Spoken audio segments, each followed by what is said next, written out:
For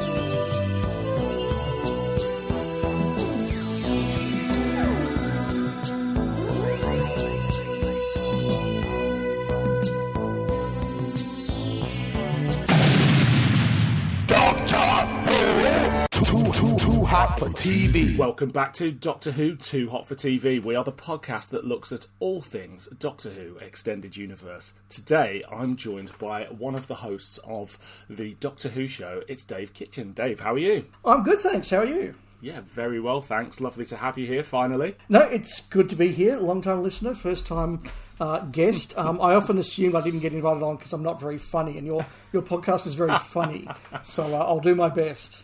Not at all, not at all. And I've been on your podcast twice, but both times filling in for you when you weren't there, I think. Yes, I'm the one who goes travelling. Rob just stays in Sydney. Typical Sydney side, I can't leave the Emerald City. Yeah, it's a shame that maybe one day we'll have to do something on a Too Hot for TV or something where it's the three of us together. That would be cool, or vice versa. Yeah, indeed, indeed. So, Dave, I asked you to come on this podcast. You've picked two very interesting things, which we'll get onto in a minute. But first of all, I have to ask you the question that I always ask. How did you become a Doctor Who fan? So, to go right back to the day of my birth, at the time that my mother was in the ward painfully giving birth to me, I'm fairly confident, I've checked the dates, my dad would have been in the husband's waiting room watching a repeat of the Image of the Fendal episode 4 while he waited for the news, Mr. Kitchen, you've got a son. So, my dad is not just a viewer or a fan, he is a capital F fan, right, who actually can remember being 11, living in Croydon at the time in London, and coming home from playing rugby as a boy and watching the first episode of An Unearthly Child go out.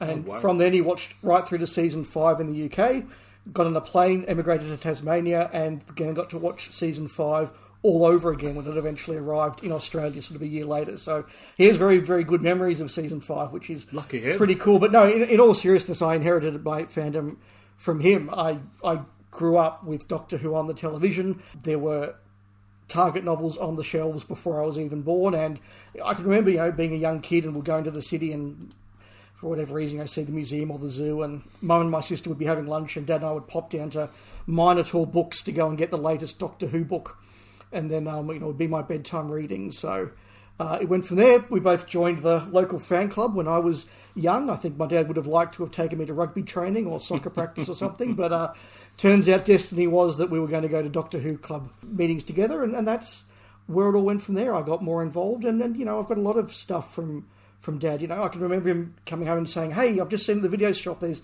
these tapes of Blake 7, I think you'll like it, let's watch it," or "Let's watch I, Claudius," or, War of the Worlds playing in the background. It was very, very much like that. So, yeah, got involved in fandom, and the friends that I've had the longest now are people that I met in fandom in the early 90s, which is a little bit frightening. Amazing.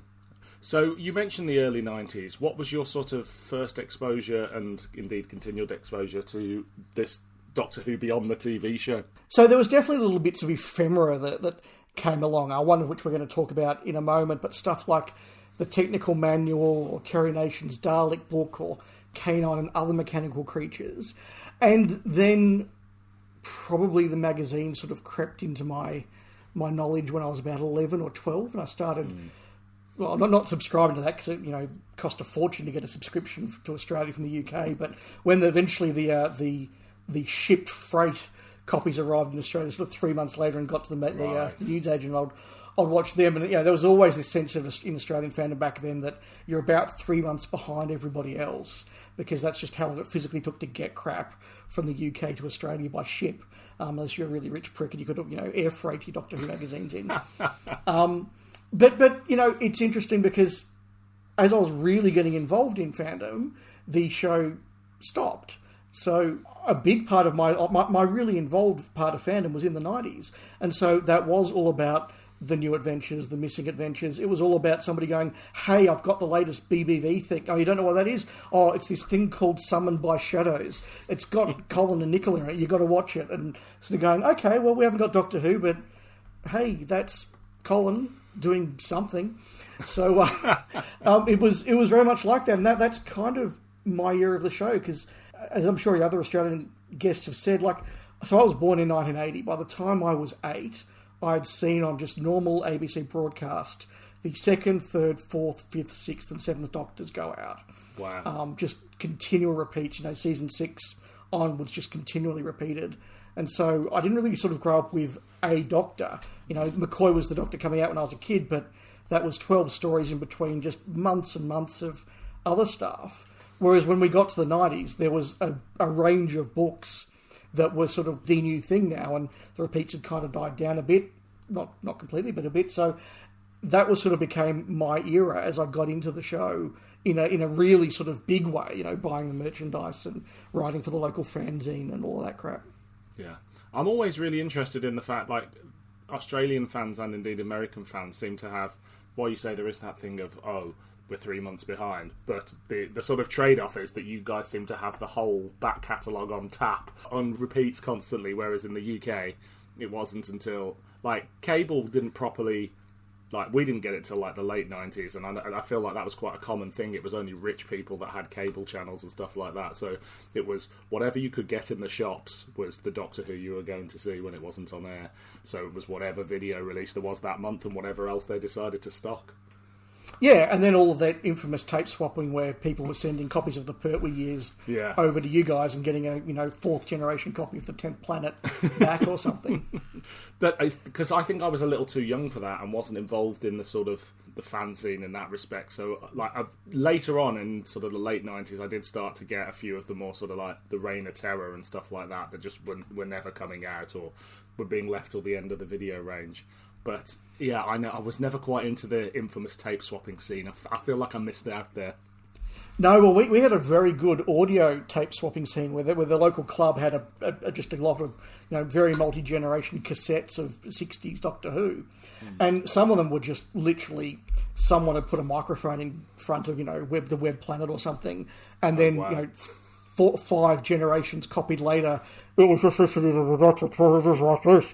And you'd sit there and sort of go, I think I got a bit of dialogue there, that's really cool. And I can remember listening to Fury from the Deep on cassette, not the official release, like a bootleg copy. Yeah. And some of that was literally unlistenable.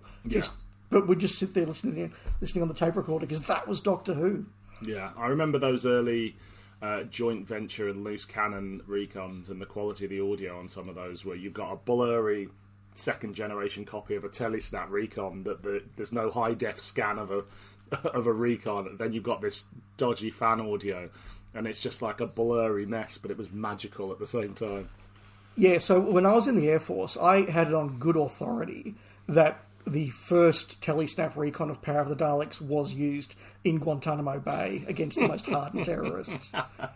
And the one where they had one image of Patrick Troughton that just had to get them through 6 episodes of Power of the Daleks. Too hot for TV. Why don't you tell everybody the first thing we're going to cover today? So the first thing we're going to cover today is the Radio Times Doctor Who 20th Anniversary Special magazine, price £1.50, which was the very first piece of Doctor Who merchandise that my dad bought for me rather than for himself. So at the time when the 5 Doctors was going out here in Australia, and it's probably when it was repeated in 84, they obviously had a very large number of copies of this at the ABC shop, and they were very, very desperate to shift them. So there was constant bombardment advertising that you could get this magazine, and me sort of trying to explain to Dad when we go off to work in the city, that the magazine, the one that was on television, the Doctor Who one, and he was sort of looking through shops and getting back issues of DW and go, this one. Eventually he got this one. That was the first one I've gone, I want that Doctor Who magazine. Wow. The Doctor Who 20th Anniversary Special was released in November 1983, of course. It was edited by Brian Gearing and published by BBC Magazines. Not a lot going on in the world, except, of course, on TV was the Five Doctors, and the comic strip was four-dimensional vistas with the Fifth Doctor and everyone's favourite Fifth Doctor companion, Gus. I've never even heard of that one. We covered four-dimensional vistas way back when. It was like one of the first things we covered. It's a pretty bonkers strip, but yeah, Gus, the companion, even having read it in the last 3 or 4 years, I've forgotten Gus was a thing, but there we go. Those comic strips were wild. So this was your first bit of Doctor Who merch. Interestingly, the first bit of merch I properly owned was the 25th anniversary Doctor Who magazine special. And it's something about, like, there's something about that thing of, I guess you're just, at this point, you're drawn to the history of the show, and it's just like, is this what opened your eyes to sort of, oh my god, this is the whole series as it stands at this point, or had you seen a lot of Doctor Who? No, I mean, at this point, I'd seen it on the TV, but I was still, I think, in my mind as a kid, because I would have been about 4 by the time this hit in Australia and we got a copy. So I was really just sort of putting together that whole thing of, okay, I know there are multiple people playing the Doctor, but what's the correct order and how does it all work and who are these companions and just sort of getting that sense of a real proper history that goes back, many, many times in my lifetime. Would you say this was the first thing that sort of informed your knowledge of the show then? Oh, absolutely. I mean, we'll get to it, but you go to the very last section, there's Ian Levine's 20-year voyage, which was the first ever list I would have had of Doctor Who stories from Unearthly Child through to, I think, the Five Doctors it goes to, with a sneak peek at the coming season 21. And there's some really good editorialising by Ian in there that we'll talk about a bit later as well. But yeah, that was the first time I'd seen a list of companions, the first time I'd seen a list of stories, and even some of the things that it said slightly skewed or misinformed me, because if you look inside the inside cover, they've got great little photos of the Five Doctors' intro sequences. And the third panel for all of those is the Doctor's face, the Troughton's face in the opening titles, Pertwee, etc. But we now know there was no Hartnell face in the titles. Right. So they've just put a snap of Hartnell standing in the TARDIS there instead. And I genuinely thought till I was probably about 9 or 10 that the Hartnell titles started, then just cut to this snap of Hartnell just standing there in the TARDIS, then cut back to the titles again. Because it was in the magazine. It was a photo. Yeah, I think we've all got things like that in our fandom that you put 2 and 2 together and make 5. So it's a beautifully detailed magazine, and it's pretty much, is it all in colour? I think it is. It's all in colour.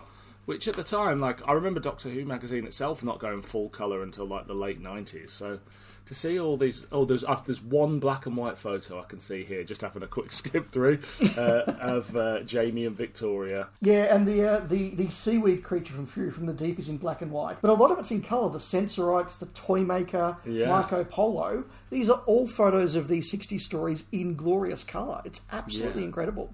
It is. It's really, and it goes into some interesting detail and stuff like that. You get a history of the show, but you're meeting the people behind the show.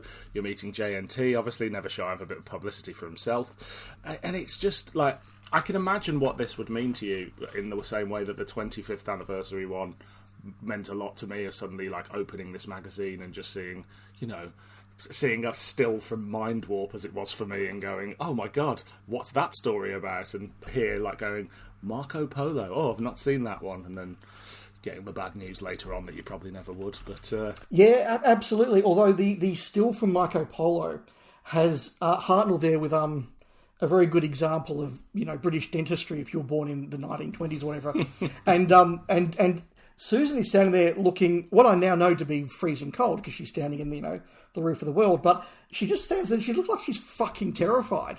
So in my mind, there was this story where the Doctor with his craggy teeth and grumpy look had turned into a baddie, and his granddaughter was just fucking terrified of him. And I created this entire adventure of Marco Polo in my head just from that one shot. And turns out that none of that actually happened. I remember misreading the Reign of Terror and thinking it was the Region of Terror and thinking it was about a village being terrified, of which it wasn't. It was just the French Revolution. But in my sort of 9-year-old brain, I went, yeah, the Region of Terror must be a scary village. Well, I also, at the age of 5, when I would have been reading this to myself, didn't know about silent Ks. So I was very intrigued by the story Mission to the Unknown, and I just thought Unknown was a fantastic planet name. Brilliant. The Radio Times, is that a thing that people know about in Australia, or is it just something that Doctor Who fans in Australia know about? I think it's one of those pieces of British culture that everybody here knows of because the goodies made fun of it for 11 years. Right, okay. So we all knew that the Radio Times existed. We all knew that, Tim Graham and Bill used it as toilet paper. But that's about the limit of what it was. So I think it was actually published here as either a BBC or ABC publication. It didn't have Radio Times on the front. Unfortunately, my original copy from 40 years ago went to God a long, long time ago. My copy here was eBayed sort of about 10 years ago when I realised I needed it back in my life, and actually you get really cheap copies on eBay now. The Radio Times was obviously a big thing as a listings magazine in the UK when I grew up, probably a little less so now. But being a Doctor Who fan, there was something magical about it, and even when I went to cons in the 90s as a kid, it was always like, oh, which Radio Times covers have they got? There was something really exciting about getting a Radio Times with Doctor Who in a way that I don't think any of my peers at school were collecting issues of the Radio Times at any point in the way that I were. They were flicking through it looking for when there was RoboCop was going to be on BBC Two or something like that, but they certainly weren't there going, better keep that issue. Again, it's that weird compulsive sort of fan behaviour that, I've still got a box somewhere full of Radio Times from this 60s, 70s, 80s and 90s. Yeah, no, we had nothing like that. I think in Melbourne the TV Guide was part of the Green Guide, which just sort of was a supplement to the local paper once a week that was published in green paper for some reason. It didn't even have a cover, it was just a supplement that you pulled out and go, oh, that's what's on telly this week. I mean, there were those too, but for some reason, Radio Times has always been this a prestigious magazine in the UK. But I think it's quite the grandeur of the BBC, sort of in the 50s, 60s, 40s, whatever, of being this British Broadcasting Corporation that's something there for the nation. And, it was the only broadcaster, and it was one of a few and stuff like that. So it was like, oh, the Radio Times. So we know exactly the information that we're being provided by our government.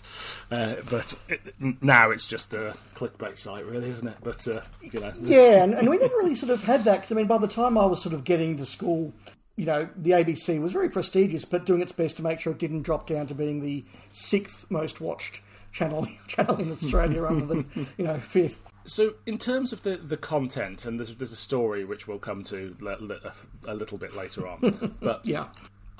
I'm sort of unaware of who wrote this. I know they thank Ian Levine a lot in there, and there's things that Ian says he wrote and bits of it that he says that he didn't.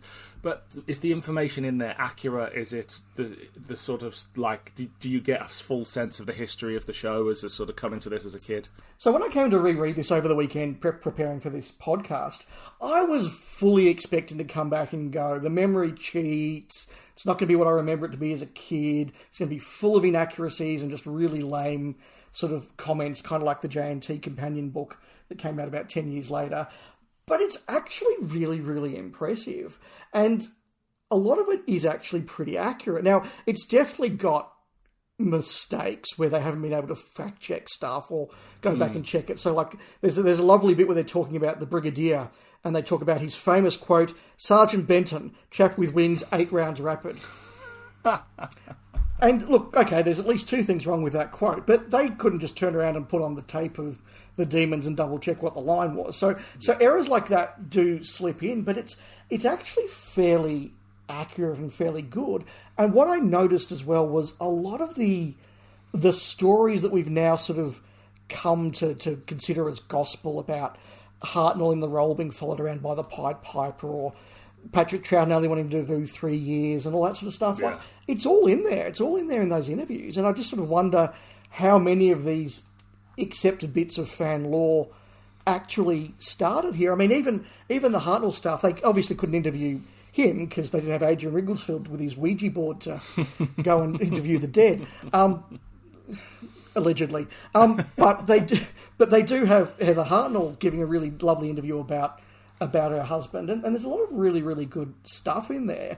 Some of it's very clearly depending on who was around the BBC canteen at the time. So Sarah Kingdom gets a huge amount written about it because obviously Jean Marsh is just kicking around with the people in the BBC, whereas Katie Manning's fucked off to Australia, so she gets like a paragraph, Jo is a companion, she's moved to Australia. Don't know, that's it. Yeah.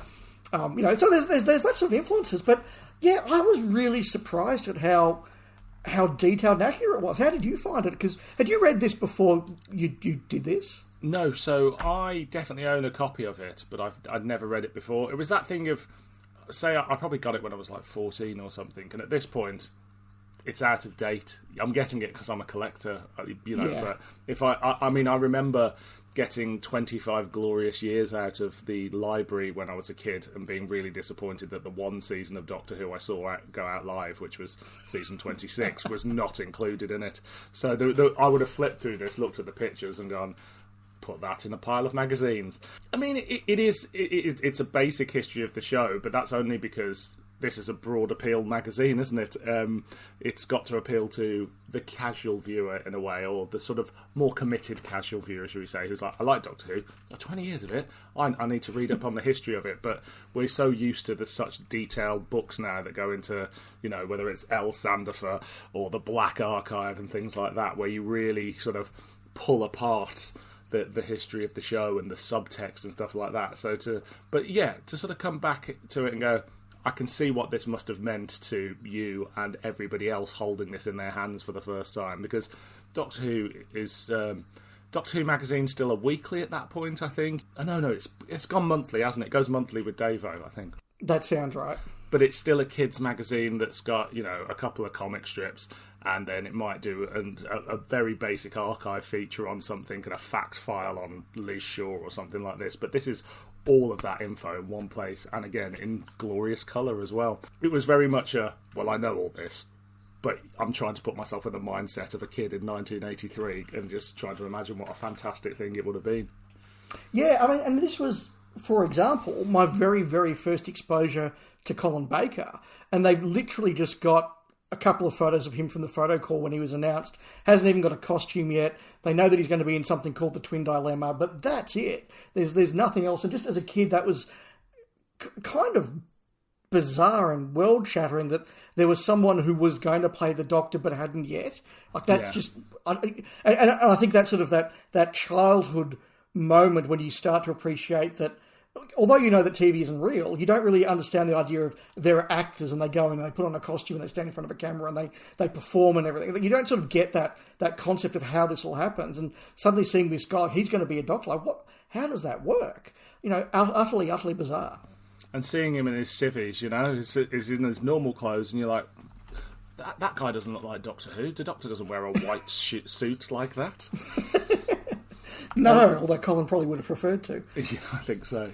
One of my favourite sections was the one that looks at sort of the fandom and the conventions and has pictures of fans. There's a picture of basically the current people running the DWAS, and you've got David J. Howe in there. You've got Richard Landon. He was responsible for the phone-in years later. There's a clip of him where he tried to get a bunch of Doctor Who fans to ring in and complain that the show wasn't on air and demand them to bring back the show, which I love. And then lots of stuff from Longleat, although I do think it erroneously reports that 60,000 people went to Longleat. I'm sure it was more like 20,000, but bigging up your part.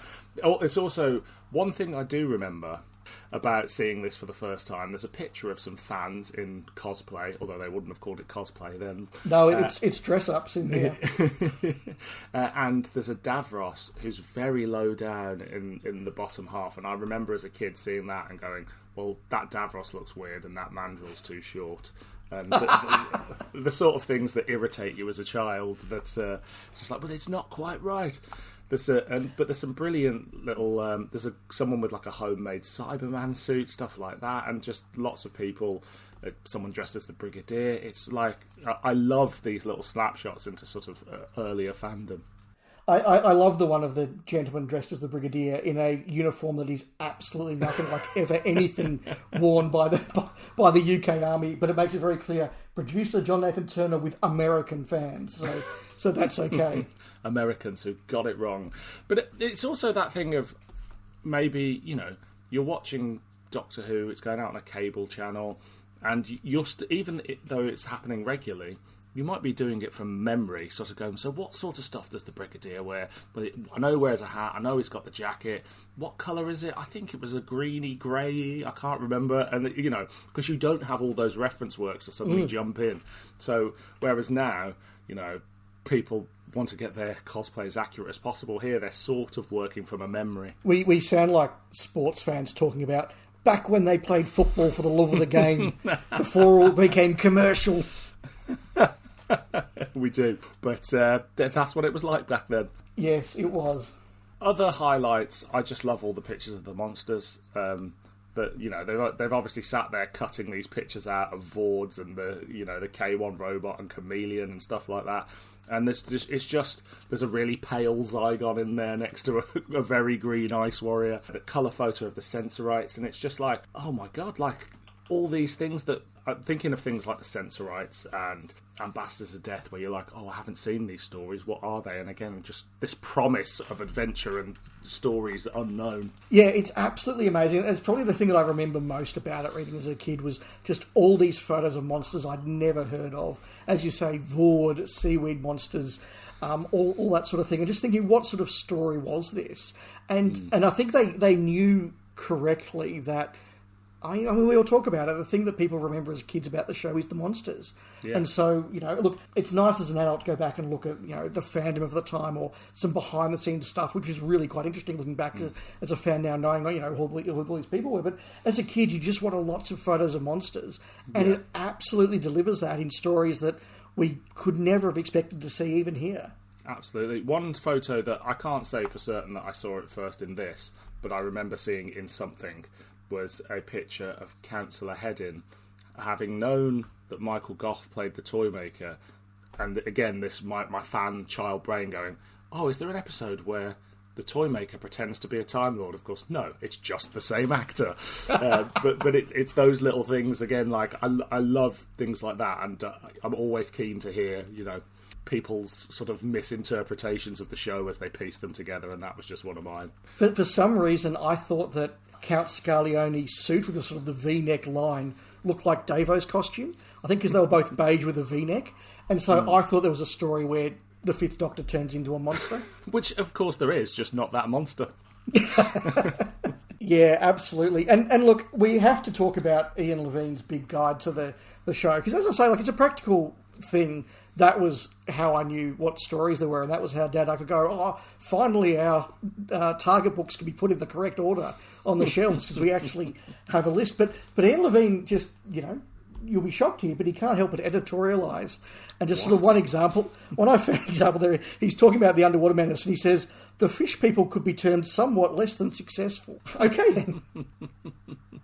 It's that thing of the received wisdom of fandom, which, we've pulled apart over the last decade or two, but these people writing these first histories informed everybody's sort of knowledge and opinion on the show. If an official publication told you it was bad, it must be bad. And then you see it and you go, well, maybe this isn't as bad as that official publication told me it was. Yeah. I mean, especially with regard to the 60s stuff. I mean, we sort of missed a bit of that with the 70s, particularly the Pertwee and Tom Baker areas, because we obviously got to see them. Although the exception was season 17, which for some reason just wasn't repeated here for a long time after it was broadcast. Oh, that's weird. And don't forget, City of Death didn't have a novelisation, so the big classic of the run didn't even get to have a novel, so it was just dismissed as shit for about 15 years because no one had seen it and no one remembered City of Death. An interesting snapshot, not just into the fandom, but of the perceived history of the show at the time. Before we talk about the short story in there, I want to know, in terms of the factual stuff, do you have any particular favourite bits of it, either now or as a kid, were the bits that you would reread and reread and reread? The opening page with the graphics of the titles was actually the bit that I just kept going over and just analysing, because it just sort of put together all these different things and all these titles, particularly of the 60s ones, which I wouldn't have seen at that stage. So that was something that I really sort of poured over. But the other thing was definitely Ian Levine's journey through the 20 years, just reading about all these stories. And there'll be a one sentence, sometimes even a half a sentence, just passing through. The Doctor found 3 Daleks in a swamp somewhere in the future. And you go, I want to know more about that. I want to know what that story is. And then you get to the bit about the missing episodes and realise you're probably not going to see them. Yeah. I mean, again, this is probably one of those things where people do start to realise things are missing for the first time. I think, someone could well correct me, but I think this was the first ever officially published collated list of missing stories. Right, okay, wow. That must have been heartbreaking for a lot of people.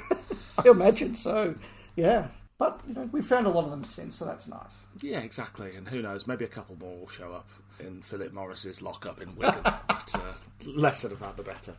We can't avoid it any longer.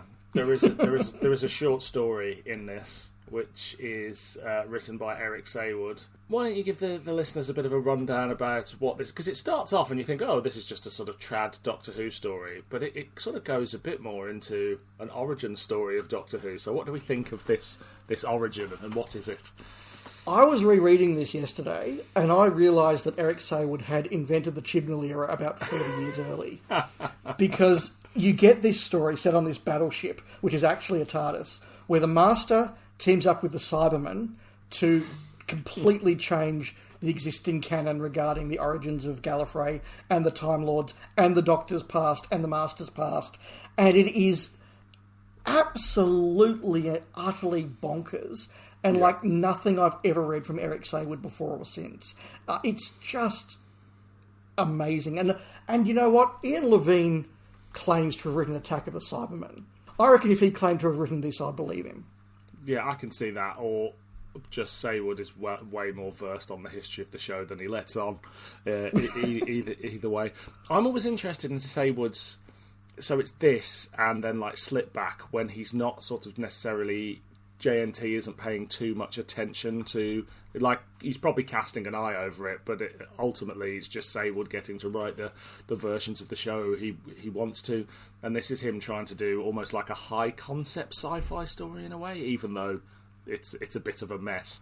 I mean, it's just bizarre. Like, I've never read it before. I'd heard about it, so actually experiencing it, I was like, wow, this is all sorts of convoluted mess. And look, you're absolutely right. Like, Saywood riding off the leash is always quite interesting. And you read the novel of Slipback or even listen to the audio of Slipback, and there's some quite interesting and good writing in there, particularly the novel where he is desperately trying to be Douglas Adams. Yeah. And sometimes it comes off, sometimes it doesn't, but you can see what the guy's trying to do. This just is nothing like that. I don't know what the brief was.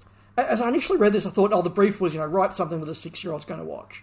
And so, it's the Doctor, Tegan, Turlough, there's a distress signal, there's a big battle cruiser, the Master turns up. You go, okay, I get this. He's writing a story for a 6-year-old. Then it just goes into all this stuff about student revolutions on Gallifrey and mind wipes and history and assassinations. And just really, just go, what was the brief? Because this isn't written for a 6-year-old. Yeah, so the origin for the Doctor here is something to do with political rebellion on Gallifrey, isn't it? And him not taking part? Yeah, so there was a tyrant ruling Gallifrey. The Master stirs up a revolution, and in the end the Master has to assassinate the President for the greater good. And the Doctor's sort of standing around the periphery, and he has these lines like the Doctor saying, well, I would never go against the Constitution. And, this sort of the Doctor is this sort of, black letter law Supreme Court Justice or something, who is also, what does he say here? The finest TARDIS engineer ever. So, look, he hasn't watched the Hartnell era, because that doesn't compute at all. So the Master assassinates the President, and he spends this whole time in his student days saying to the Doctor, you've got to get involved with the revolution, you've got to help the students. The students are out there manning the barricades and taking on this tyrant, and the Doctor's, no, I support law and order. And then some conversation gets overheard, and they put on watch lists, and the Doctor has his mind wiped, but in the meantime he's discovered Susan, and look, for 20 years knew who was promised to Susan. At least Saywood delivered that. But Susan is actually the Lady Larn, sort of the last great-great-great-great-grand-niece of Rassilon. And so the Master wants to restore hereditary presidencies, so he needs the young heir of Rassilon to become his puppet president so he can rule, but it all goes to shit. So the Doctor escapes after being mind-wiped and finds Susan stowing around in his TARDIS, who just says, I'm going to call you grandfather because you're old. It's sort of like, a bad Harry Potter novel where they just stand around explaining the plot for 3 chapters. And then suddenly Susan grabs the tissue compression eliminator and just starts blasting away Cybermen, again Chibnall style. So we don't buy this as an origin story. We don't think it's a valid one. Look, if I have a choice between this, Timeless Child, and Lungbarrow, it's Lungbarrow for me every time. Okay, yeah, no, I get you. For me, it just doesn't fit in with the character of the Doctor or of Susan. It's just like, again, it's this thing of Seymour perhaps not being that interested in writing for those characters, and in this case knowing he has to, so just being like, I'm going to reinvent them in sort of my image, like, and how I would do the show if I was creating it from day one. Yeah, the Doctor's completely unrecognisable as a character. I mean, as I said, it starts off with this idea the first Doctor was a great TARDIS engineer, despite the fact he could never fix the TARDIS on telly. But get lines that, with the Doctor talking about his conservative political leanings and these interest in the Constitution and stuff like that. But even the reason why it just seems so weird for Seymour as well is, like, the Cybermen do nothing. The Cybermen are literally just heavies for the Master. They don't get a cool moment, and then they just get wiped out by Susan, of all people. It's nuts. I mean, in that respect, it's a very new series of the Cybermen being henchmen for the Master. We've had that about 40 times with my reckoning now. Something. Yeah, too many. I wonder whether he threw the Cybermen in because it's just a cool image to have. It's like, I need a monster. I like the Cybermen. Kids will look at that and see the Master in the Cybermen. Let's read it. And that's what they do. Well, that kind of worked for me because, as I say, I got this magazine at 4, and there are these cool illustrations of big black battleships and the Master with 2 Cybermen and some lady with a Dalek gun. Obviously, they thought the TCE looked like a Dalek gun when they did the illustrations. Now, I wasn't going to read 8 pages of solid text at the age of 4, but in my mind, that was a very, very cool story. I just didn't realise it was a story about student uprisings on Gallifrey.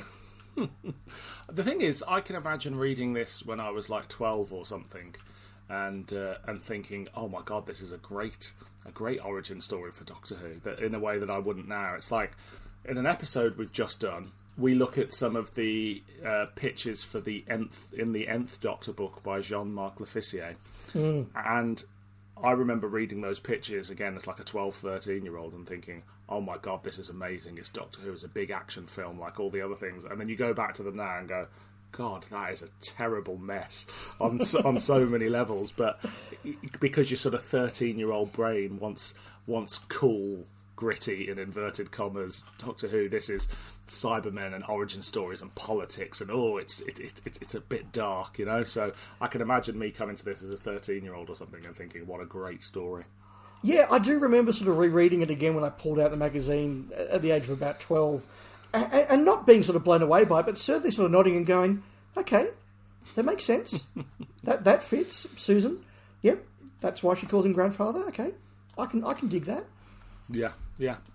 What do you think of the artwork that is present for the story? There's about 5 or 6 illustrations. Yeah, I think it's the coolest part of the story. They're really, really gripping, and it's one of those things where you sort of, Magic Roundabout style, just want to give a writer those pictures and say, write a script and come up with something a bit better, because there's a really cool story in those illustrations. Yeah, it's interesting. There's a bit of a 5 o'clock shadow thing going on Davison in some of it, where he looks like he's had a night out with Tom Baker, to be perfectly honest, and had to wake up and fight this adventure. And Janet Fielding doesn't come off particularly well either in the print or the illustrations. Yeah, very much so. But there's a very cool image of Susan with the gun, which again is completely out of character for Susan. But we'll go with it. Sure, it was the 20th anniversary. Yeah, and hey, look, it is Seymour. There's also a sort of a shot of the Doctors, like the 5 Doctors, almost sort of regenerating into one another, and Tom Baker doesn't come off very well there either. In fact, he looks terrifying. But well, that's probably how Tom seemed to people back in 1983. Very true, very true. But there's some good likenesses in there, and it's very cool artwork. The Ainley stuff is pretty spot on, I think, and the Cybermen look very cool. Yeah, I'd agree with that. Anything else you want to say about this story? I think that we've explained its bonkers nature sufficiently, and if you're intrigued to read it, please go find yourself a PDF copy and have a look, because as just a moment of history of like what they could write at this stage, and as you say, like J&T's presumably looked over the. I reckon J&T's read the first page and gone, "Oh yeah, Turlo and Tegan are in this. Sounds good. Tick. I'm off to America." It's an interesting little curio, and I think it's something that if you're interested in the many origin stories for the character that have sort of slipped out there over the years, it's well worth spending. I mean, it's 6 or 7 pages. It won't take you long to read at all, especially now knowing what they've done on TV and what has been done in New Adventures and Big Finish and all these other things. It's like you sort of sit there and go, wow, this must have seemed really big and important at the time, and now it's literally nothing. Like, no one ever mentions this in the possible pantheon of Doctor Who origin stories. No, there are people, myself included, who will defend looms and all that sort of thing, but I've yet to meet someone in fandom who's gone, hang on, don't forget the Lady Larn. So, as you know, I always ask people to rate things. I think we should rate the magazine as a whole and then the story individually as well. What do you think? Because I feel like the story will have a separate rating to the magazine, for me at least, anyway. I can roll with that, yep. So the magazine, is it a clanger, a banger, or an average meander?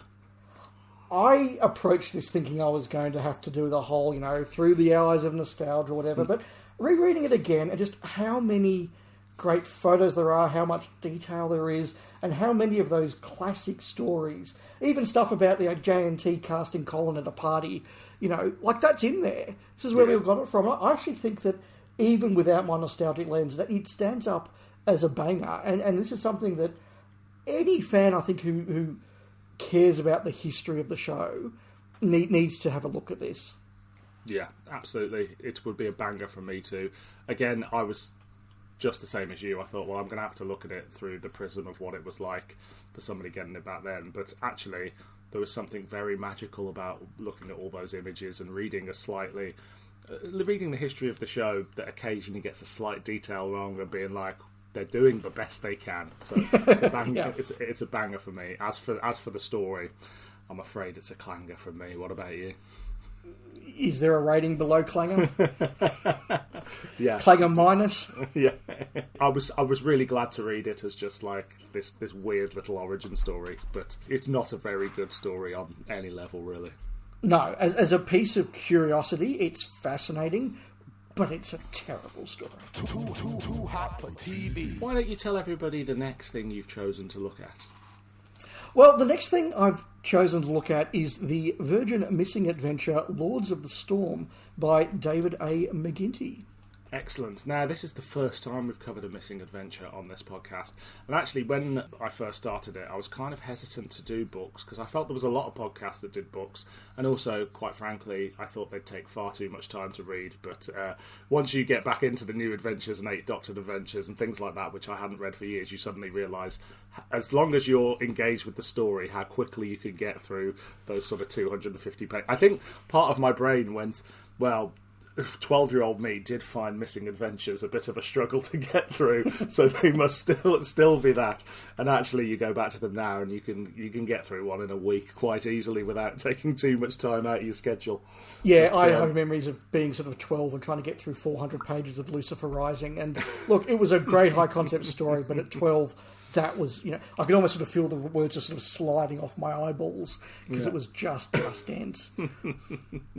This is one that actually I tried to read as a kid because of the promise of the cover and failed because the prose were too much for me. But we'll get into that in a minute.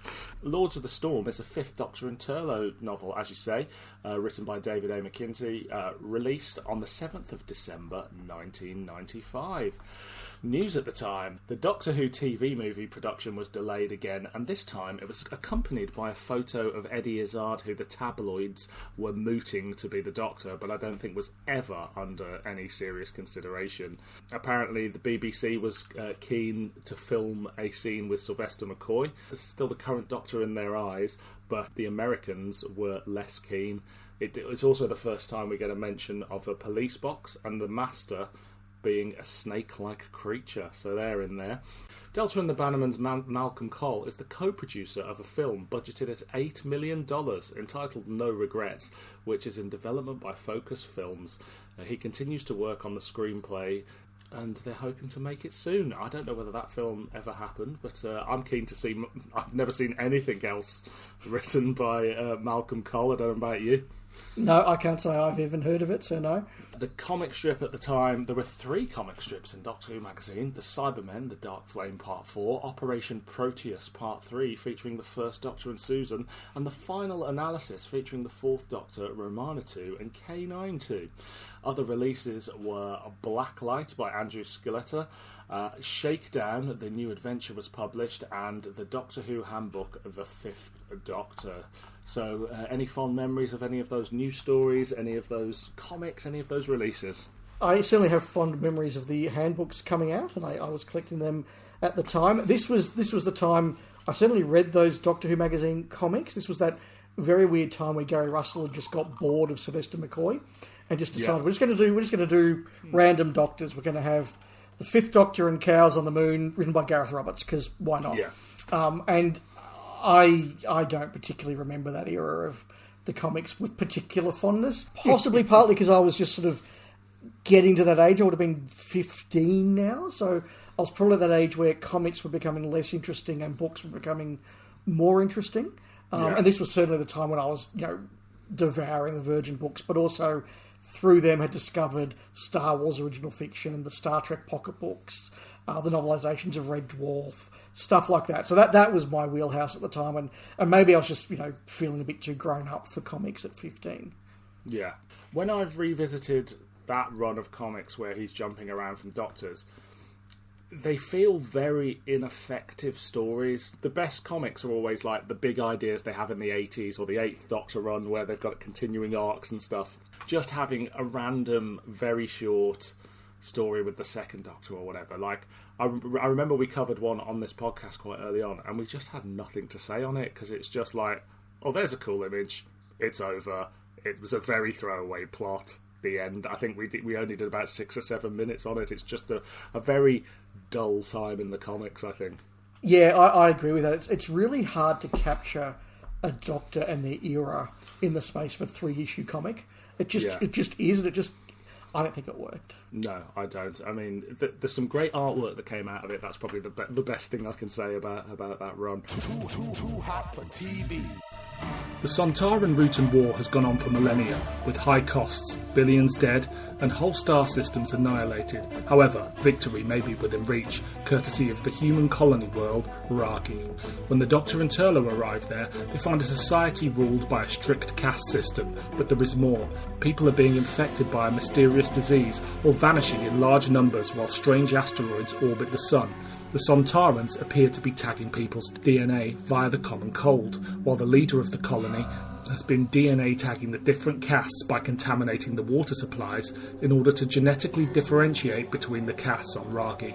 All those whose bodies have rejected the new DNA have been placed in quarantine aboard a space station on the asteroid. The DNA tags in question identify the Ragi as Sontarans, which are being used as bait to lure the Rutans into a trap, whose long-range scanners will detect the DNA tags, and the Rutans will conclude they have found a Sontaran colony. As they attack the colony, the Sontarans will destroy the planet and everything on it, including the Ragi and the Rutans. The Doctor strikes a deal with the Rutans, who ambush the Sontarans before their plan can take place. Too hot for TV. So, Lords of the Storm, then. I take it you read this at the time, or at least reasonably close to the time? Yeah, I would have. Yeah, absolutely. I definitely read Shakedown first because I was very excited by that. I loved the Shakedown telly movie. It's probably my favourite of those unofficial productions that came out in the 90s. And so I was very, very excited to read Shakedown, and then I would have jumped straight from that into Lords of the Storm sometime. Would have been over the summer holiday that year. Excellent. And so why did you choose it today? What was your thinking behind it? So when you very kindly invited me on the show, I sort of pitched a few things I wanted to talk about, and I said, maybe here's some weird bits for ephemera we could talk about, and we picked the magazine, and I said, look, I really love the Virgin books. I talk about them a lot. Let's do one of those. And you were the one who said, look, we actually haven't done a Missing Adventure. Let's crack on. And so almost like choosing the names of a kid, we sort of had our lists of what books we were both willing to read. And then we sort of had maybe 3 in common on those lists. And I think I made the comment, look, let's just rule out the Gareth Roberts ones because, fuck, everybody can say, oh, the Gareth Roberts books are really good. He really captured season 17 like no one. Like, everybody's done that conversation. Yeah. Whereas people, I don't think, have really talked about the other ones. And indeed, and this is something I want to have a bit of a longer conversation about in a moment, people don't talk about the Missing Adventures much at all. And if you take out the conversations about the Gareth Roberts ones, it's, back to almost nothing. Yeah, for me, the Missing Adventures, although they weren't always that palatable to my sort of young brain, they were the much more exciting and intriguing ones because in many ways they were often more traditional Doctor Who. I didn't read the New Adventures properly until I was about 19, something like that, when I really got it. When I just think I was mature/immature enough for that to be my sort of fiction, whereas the Missing Adventures, probably from 12 to the age of 15, I didn't read all of them. It would depend on the prose style, but they were instantly more palatable for me. Yeah, so it's interesting to sort of go back and look at where the Rangers were at the time. And you've talked about this, and other podcasts have talked about this, where you go back to the founding of the Virgin New Adventures, and they do that first 4. And, Genesis is basically just a Doctor Who story where everyone gets their tits out. Exodus is a Doctor Who story, but with a $10 million budget. Apocalypse is just a target novel with 40 pages sort of lopped onto the page count. And then Revelation sort of does some new and weird 90s sort of stuff. And then they sort of work out what works and what doesn't work. And they sort of go down the various different paths. And at some point you end up with Russell T Davies writing about space cocaine and everyone getting their cock out. So, that's where the Rangers were. And somewhere in there, so this was paired with Blood Harvest, which was the 28th New Adventure. So we're in July of 94 when the Missing Adventures come out. And so the New Adventures have had 28 books. They've really established themselves as a range. And they've really established themselves as properly now too broad and too deep and more adult and doing things that the show wouldn't normally do. And they've got this sort of whole concept of the McCoy Doctor and what's happening, and they're a bit more violent, and the Doctor makes difficult choices, and he's willing to kill one to save 1,000 and all that sort of thing. And then someone says, well, let's go do stories with all the previous Doctors. So the problem being, you've now trained this audience to think that proper grown-up adult Doctor Who in the 90s means that people have to be sleeping around, they have to swear a bit, the Doctor has to be dark, it has to be, all of these sort of things. And he's so right. Now we want that audience to read a Patrick Troughton book. So you kind of have 2 choices there as a range. And this is where I think the range struggles in hindsight, because you can either do a Patrick Troughton book where, Zoe's sleeping around, Jamie's taking drugs, people are swearing, and you go, well, this isn't what I want out of a Patrick Troughton story. Or you do something that feels really, really, really like a Patrick Troughton story, and everyone goes, well, this isn't Doctor Who. Doctor Who's moved on. I want adult Doctor Who. I want the Doctor murdering people. Like, this is what it's about now. Where's the drug references, dude? Where's the homosexuality? Like, come on. And so they were almost set up just to really fail, because the audience just wasn't quite there. And the ones that succeed are the ones that kind of balance the two. So you look at Gareth Roberts doing The Plotters, which is a first Doctor Missing Adventure, and the plot feels like a Doctor Who story from the 60s. The Doctor arrives in the court of James I. He and Vicky manage to inveigle themselves in the court of the King. Barbara and Ian are separated and have to go and meet Guy Fawkes. And so it's a traditional sort of adventure, but Gareth Roberts makes it a bigger budget than you'd ever have. He doesn't have the companions doing anything particularly weird or different, but other characters can. So you get James I being very, very gay and doing all that sort of thing. And people do get drunk, in the way they wouldn't in the Hartnell era. But, he finds that sort of balance. And other writers do that really, really, really well as well. But they really struggle as a range to go, are we new adventures or are we traditional stories? Or are we a sort of a inconvenient hybrid of the two? And that's why I think a lot of them just quietly got forgotten. Even though, like you, I remember as a kid going, oh, hey, I get to read books about my favourite doctors. How cool's that? Yeah, absolutely. Is this the sort of Doctor Who you like? Is Mcintee delivering your sort of Who? Yeah, absolutely. I think this... I mean, Mcintee is a really, really good writer in the range. I don't know how many top 5 or top 10s his novels would crack, but I think they fairly consistently would crack the top 20. And you look through sort of some of the stuff he's written. Face of the Enemy he went on to write as a past Doctor adventure with the BBC books, and that's an absolutely awesome book. It's centred around the Master. It's the Doctor's fucked off to Peladon. Something goes wrong. The Master, the Brigadier says, "Well, I need a Time Lord to help me get the Master out of prison." The Master turns up. He's nuttier than squirrel shit, and it just goes from there. So that's a really cool book. But Mcintee wrote First Frontier, one of my favourite new adventures. He wrote a whole lot of really, really good books, and he writes Doctor Who like a fan in the 90s. So it's 90s prose style, it's 90s big, it's 90s ideas, but just this love of the Doctor rocking up in a TARDIS with a monster, and they have an adventure on a strange sci-fi world. That's Doctor Who. That's what Doctor Who is for me. And yeah, I think he just lands that. He's not perfect. We'll talk about it, but he gets the Doctor Who I want to read. Yeah, it's very. It is Doctor Who. It's this weird mix of sort of, it's traditional, but it's almost Doctor Who done with a 90s Star Trek budget. So, yes. And the world they visit almost feels a bit Star Trek, just because, obviously, there's that cultural influence that wasn't there if someone was writing this story in 1983 or something like that. So, it's a really, you could see a Doctor Who like this on television in sort of 1994 or something like that, because it picking up those influences in that way. It took me a little while to get into it. I think there was a point where I was like, oh, this is quite trad. The Doctor's doing the thing. It's all going along quite nicely, but I don't know whether I'm quite gripped. And then about halfway through, the action just amps up, and all of a sudden, it's a page-turner. So it was a little bit of a slow burner for me to start with. But by the end, I definitely read the second half a lot quicker than I read the first half in that respect. But, if you can get to the end of a book, it's always a good thing, Yeah, no, I totally agree with that. I also found it a bit of a slow start as Mcintee sort of sets up these worlds, and I don't think he does that particularly well either, and I want to explore that. But you're also totally right about the feel of the book, and that's probably why it excited me, because in 94 I was watching The Next Generation, I was reading the Star Trek pocket books, I was reading Timothy Zahn's Heir to the Empire Star Wars trilogy, so and clearly Mcintee was as well. Like, you read that and you go, he is clearly watching and reading all the same pop culture sci-fi that I am, and so it does resonate there. Like, there's a real sort of fan writing for fans vibe about it.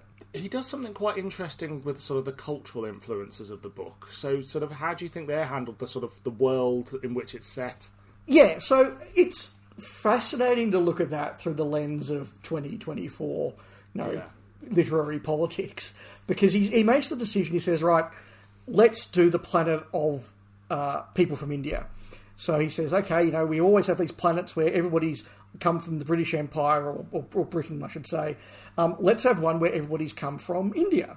And that's actually a really good idea. It's sort of different. It means you can talk about different culture and the way they name their things after bits of Indian culture, and the Doctor talks about Indian cuisine and all that sort of thing. It works really, really well in the context of the 90s, where you go, this is actually extraordinarily interesting. They've done something other than the planet of people speaking English PR. Yeah. Looking at it now, you sort of go, the planet of the Indian people, it feels a little bit... I don't know what it's done wrong, but it just feels like it's done something wrong. And I can't put my finger on it. It feels weirdly progressive, and yet at the same time culturally insensitive. It's a really weird thing to say.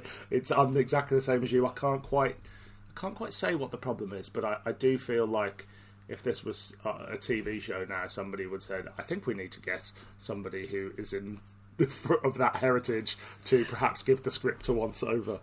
Yeah, and maybe that's it. Maybe it's the English guy writing the Indian culture, and I don't know whether Mcintee, had friends or was dating someone from India, or, he just done the 2-week package holiday to Bombay and said, I know all about India now, I'm going to go write an Indian book. I don't know where it was, but yeah, like, his intention's really good. It works, and it is different, and it's a good marker for the book.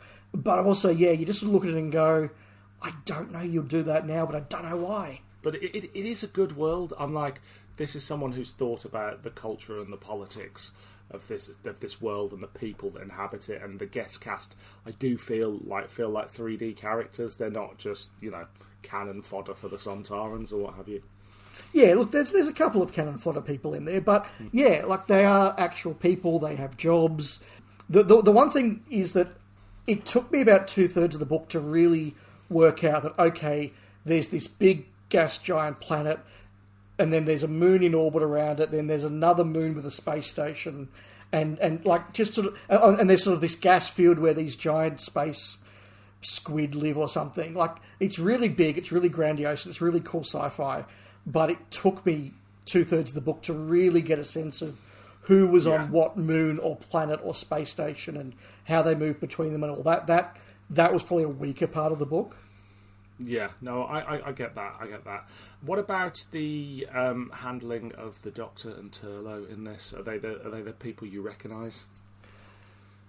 I think this is one of the brilliant parts of the Virgin Missing Adventures, because when they're written well, they do take characters beyond what you see on the television, and this is very clearly the Davo and Turlough of the television, but just written with an actual depth and character. And the ability to go inside Turlough's head is just genius. Because, look, I love Turlough as a character. Mark Strickson's a great bloke. I've met him a few times, and he's a really good guy.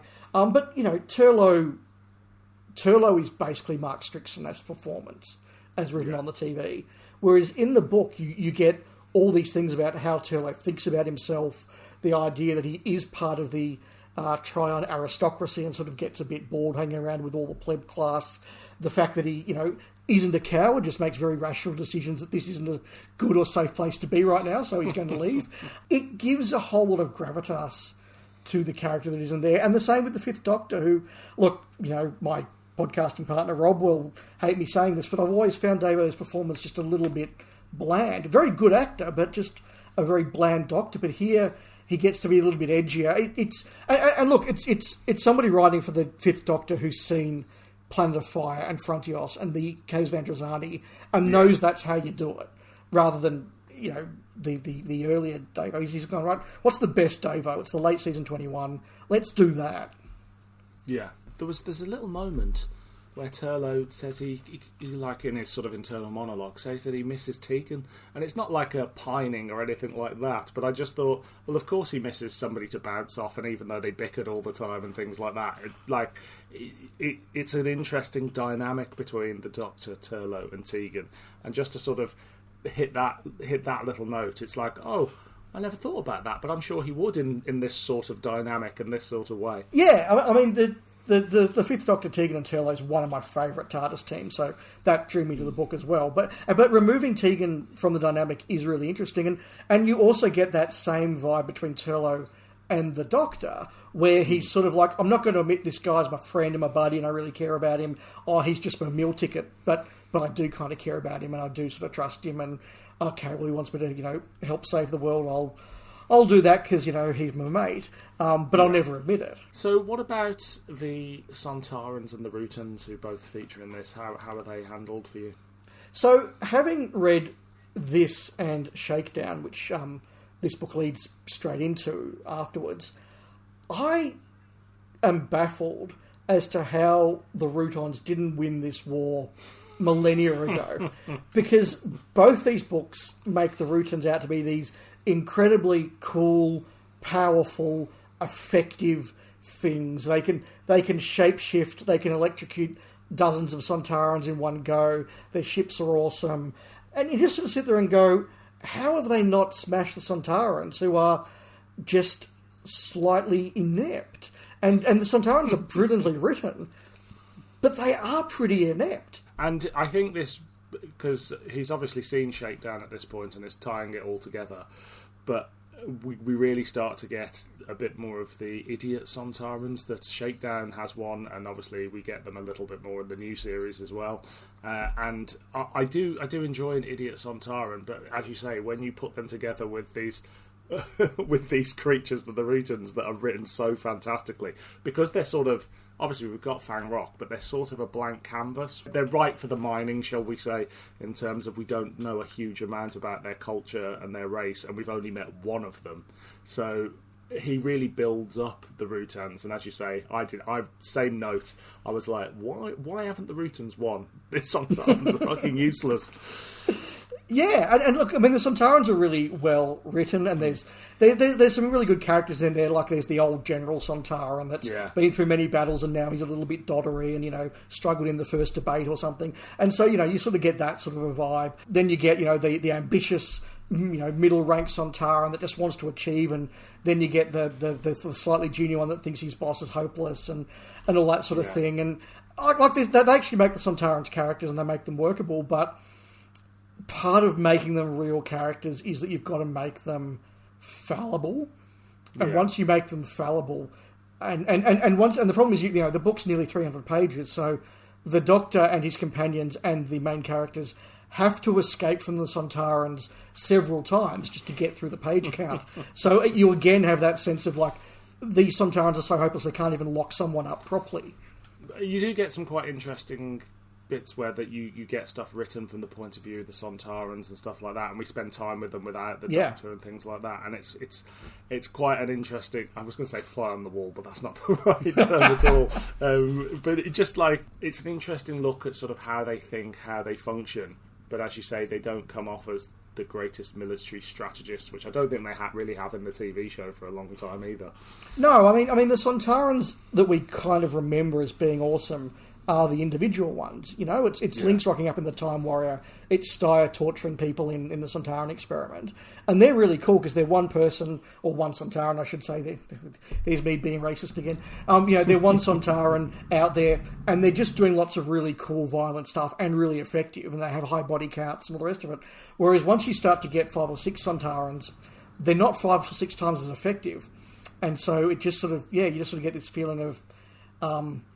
It doesn't quite work. And the other interesting thing that Mcintee does, because Mcintee loves his research and he loves his detail, is he's obviously tried to do this thing where he creates the different clans of Sontaran. So you get the clans that look like Lynx, and the clans that look like the ones from Shakedown, and then you get the big tall ones with ill-fitting collars that are obviously meant to be the 2 Doctor ones.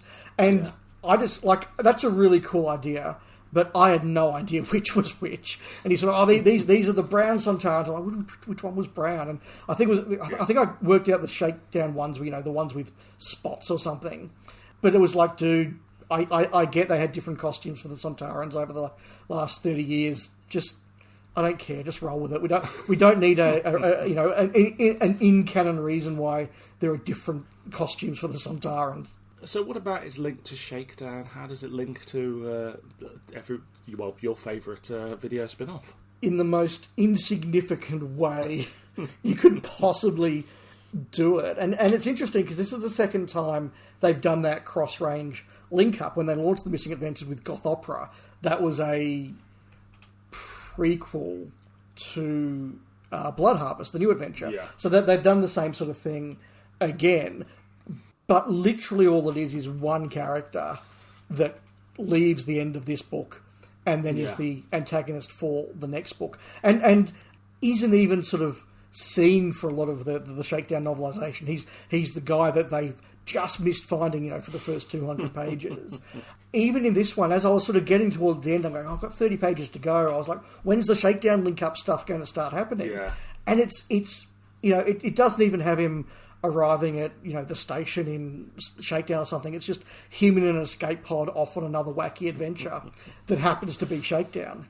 Yeah, it's not quite Rogue One, is it? Which is kind of what I was hoping for. But yeah, that was a little bit disappointing in that respect. I was the same as you. I was like, I know this links to Shakedown, but how and when? And it might as well have not, to be perfectly honest.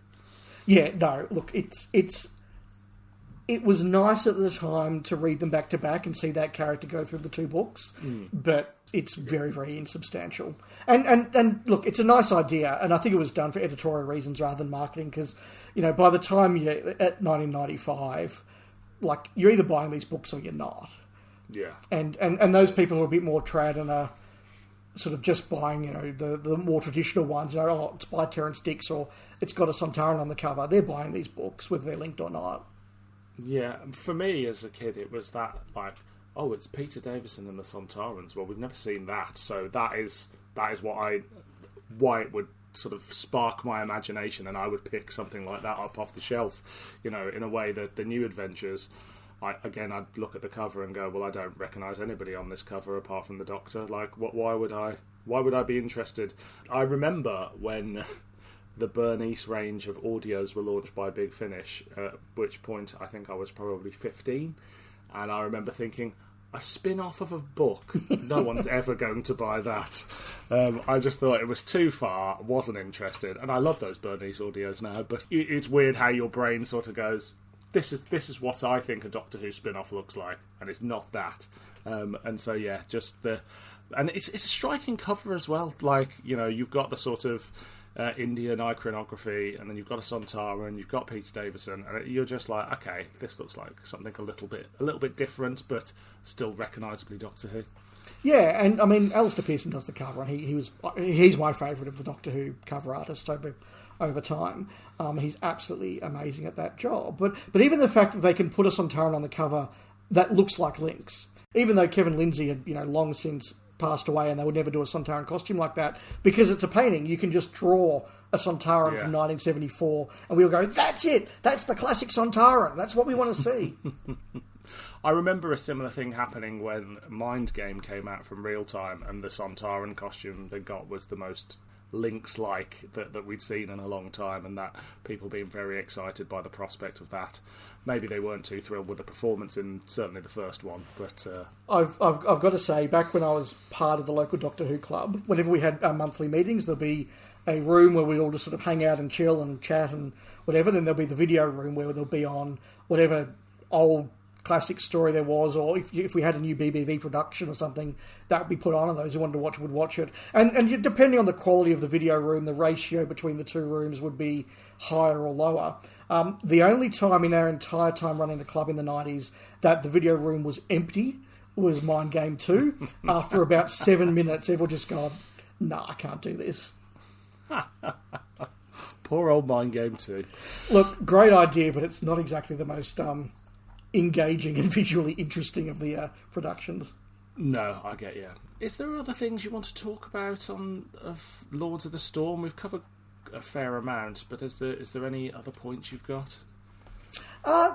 Just to mention, just to expand a bit on what you said about the characters, you get characters like Nua and Sharma, who are very well written. They are really good characters. Nua is a really strong female character that kind of fills the Tegan role, but again, she feels like she's also walked out of a Next Gen episode. She's a freighter pilot, and she's, you know, all that sort of thing. And that's really, really cool. And the other thing I just wanted to mention, and in the future, I'm going to appear on Ian Martin's podcast talking about McGintee's First Frontier, and in that I've said about how McGinty sort of spends a large part of his writing just trying to make the Tazan a thing, and here he tries again just to make the Tazan a thing, and I'm sorry, David, the Tazan never turned out to be a thing. Surely he could launch his own range of books based on the Tazan, right? I think that was his plan. I think he was off there for the Tazan spin-off. Right. Look, maybe there's a Big Finish box set coming out sometime. You know, Martha meets the Tazan or something. We can only hope. Does this type of storytelling, do you think it sits more with classic Doctor Who or what we now term as New Who?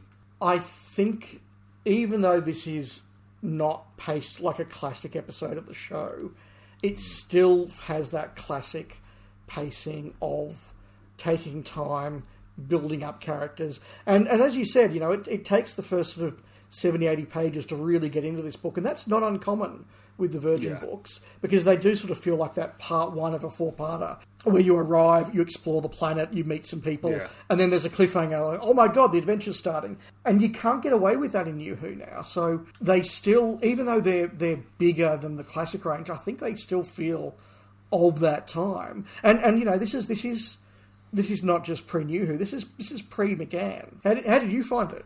You're right. It's got a classic Who sensibility, and even the character work it does do, it's not quite got the emotional through line, I think, for the characters that you would get in New Who, or New Who would attempt to do. It's classic Doctor Who, written a bit like Star Trek, but it's, you know, you could quite comfortably split it into 4 parts and go, that's the first 25 minutes, that's the second 25 minutes. And as you say, episode 1 is all about the world building and less about, we need to get into the plot quickly and the action. Yeah, there's even stuff where you sort of feel like you're not going to see the Sontaran ship for another 50 pages because we're saving that for the episode 2 cliffhanger or whatever. Yeah. Like it does have that vibe, but I think what you said is entirely true. But it takes me back to what I was saying at the start of this segment about that difficult line the Missing Adventures had to follow, because the New Adventures were doing more of that sort of emotional stuff and that character stuff and making people vulnerable human beings. And I know from having lived through that time in fandom, if they'd done too much of that in a story about Sontarans and Davo, there would have been fans going, oh, that's New Adventure shit. I don't want that. I want classic story. So you're sort of damned if you do and you don't. That's why I think that the Missing Adventures struggle to draw that line. And this draws it better than most, but it still perhaps isn't quite as engaging as it could be, and isn't quite as engaging as the New Adventures around it. Like next month, the New Adventures release Just War, which is I've just reread it last month. It's a very, very harrowing human story that's sort of peak New Adventures in that sort of way. So that's only 4 weeks away from Lords of the Storm, but it feels like a completely different range because they're trying to do 2 different things. Yeah, this feels very much like a dated style of making Doctor Who, and that's fine. Things are allowed to date, you know. There are certain early big finishes that I thought sounded epic, and when I go back to them now, I'm like, oh, this is actually quite small scale and sounds a bit tinny, and it's because things have moved on. Like the style of storytelling, the methods of production, they've moved on. But so it's a lovely sort of time capsule of this version of Doctor Who, which sort of exists between the two. It's not the pinnacle of the Missing Adventures, but it sort of captures everything you sort of expect to get from them, I think, and so it stands up as like a good example of, if you said to someone, well, what is the Missing Adventures range? You go, this is the sort of thing it does.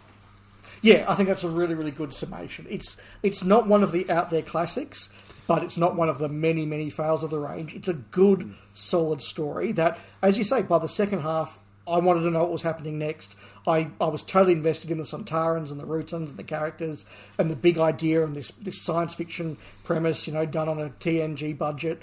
It works. It's a good book. So, shall we rate it a clanger, a banger, or an average meander? I don't think I can quite call it a banger because there are better in the range, but I'm going to go with an above-average meander. Okay, I'll stick to that too. You know, this rating system's very loose. It's just because it rhymes, you know. So yeah, I will go for that. Above average meander. We've created a new category. Excellent, fantastic. Too hot for TV. Brilliant. Well, look, thanks for joining me today and bringing 2 bits of Doctor Who that I've never gone through in sort of any detail before. If people wish to find you on the internet, on podcasts, where can they find you? Just look up The Doctor Who Show on the places you look up podcast, where my co-host Rob and I do a monthly show plus hot takes when there are new episodes, and we do our list makers, and we do alternate galaxies now and then, which is basically just we want to talk about something that's not Doctor Who, and I'm sure you can relate to that after the last few months. And also we're getting back into our episodes for Spacefall, a Blake 7 podcast with my friend Richard, who I first met in the Doctor Who Club in 1993, and we're doing a podcast together. And in fact, we all went to the movies last night to see a documentary about the band Midnight Oil. A whole bunch of us that met in the Doctor Who Club in the 90s, so we're still hanging out there. But the Doctor Who Show, Space 4 Blake 7 podcast, or on Twitter, I think I'm David_Kitchen_, but just look for the Doctor Who Show and I'll be somewhere nearby. Excellent. Next time, hang on to your hats for some piss-poor plots and some badly aged sexism. I'll be joined by Joe Ford and Luke Malloy, neither of whom are badly aged or sexist, I hope. And we'll be looking at 2 missing stories adapted by Big Finish. First up, it's the Ice Warrior Syl, the Sixth Doctor and Perry in Mission to Magnus. Then it's The Prison in Space, starring the Second Doctor, Jamie and Zoe. Well, until next time, I've been Dylan. And I've been Dave. And this has been Doctor Who Too Hot for TV.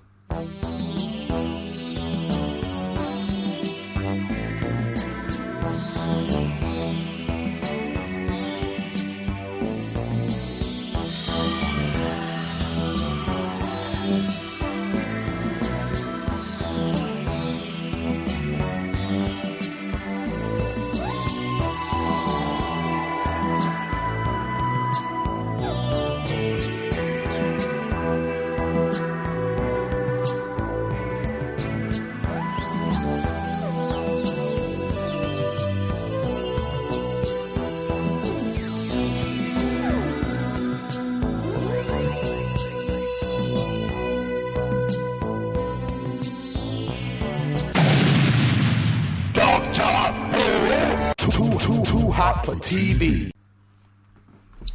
Hello. Hello. Happy to carry on? Yes. Great. Yes. It would be embarrassing if I wasn't. So, too hot for TV. Other news: Delta and the Bannermans' Malcolm Cole. Is it Cole? I've never said that name out. So I've always assumed it was Cole. Yeah. Yeah.